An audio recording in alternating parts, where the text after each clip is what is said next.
Kutoka mahakama ya hakimu mkazi Kisutu jijini Dar es Salaam. Leo hii story kubwa ambayo inazungumzwa mnamo Mei 6 mwaka 2025 ni kesi mbili zinazomkabili mwenyekiti wa Chama cha Demokrasia na Maendeleo Chadema Tundu Antipas Lissu ambaye zinaendelea katika mahakama hiyo. Kesi ya kwanza ni ile inayohusu masuala ya uhaini ambayo inakuja kwa ajili ya kutajwa, na kesi ya pili ni ile inayohusu masuala ya uchochezi na kuchapisha taarifa za uongo katika mtandao wa kijamii wa YouTube, na kesi hiyo inakuja kwa ajili ya kutolewa maamuzi kuhusiana na mapingamizi ambayo yalikuwa yamewekwa na upande wa utetezi. Nje ya viunga vya mahakama mapema kabisa asubuhi tumezungumza na wakili Jebra Kambole ambaye ni miongoni mwa jopo la mawakili ambao wanamwakilisha Tundu Lissu ili kujua nini hasa msingi wa kazi hizo za leo na matokeo yake hasa ambayo wao pengine wanafikiria ni yapi.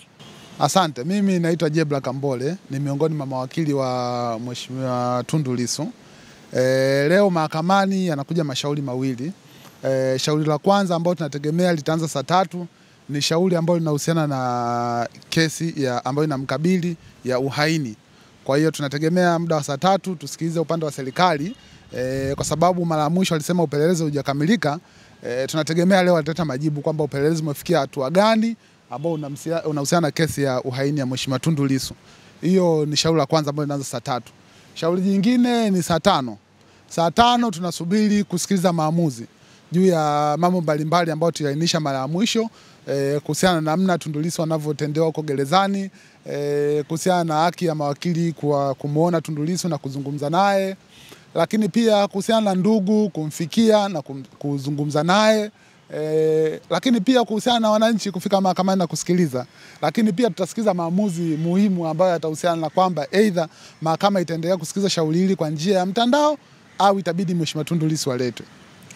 Kuna mjadala manake mpaka hivi sasa tunavyozungumza kwa mantikio, manake bado wananchi hawana ruhusa ya kuingia katika mahakama kufuatilia kesi hii ama nini ambacho kinaendelea, manake mpaka leo hii pia tumeona kuna hamasa bado inafanyika ya wananchi. Tangu jana chama chake ambacho anachokiongoza kilihamasisha watu waje mahakamani. Kwa kauli hii manake bado walikuwa wanapaswa kusubiri kuona maamuzi ya mahakama yatakuwa.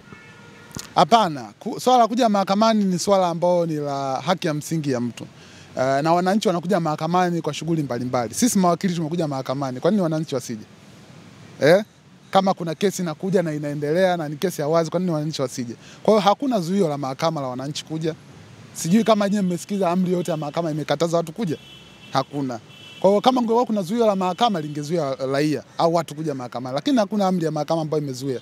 Kwa hiyo mimi nafikiri ni jambo ambalo liko sawa na ni sahihi na kwa mujibu wa sheria, na wanaokuja mahakamani hawavunji sheria yoyote.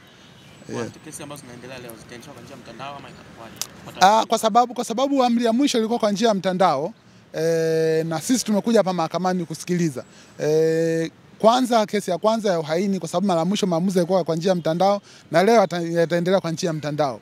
Na kesi ya mchana pia ambayo inahusiana na kusambaza taarifa za uongo ambayo ni ya asubuhi itaendelea na nyewe kwa njia ya mtandao. Kwa hiyo maamuzi yatakayotoka leo mchana ndio yataamua, je, tarehe inayofuata Lissu ataletwa au itaendelea kwa njia ya mtandao, na mawakili watachukua hatua gani kwa mfano ikiendelea kwa njia ya mtandao.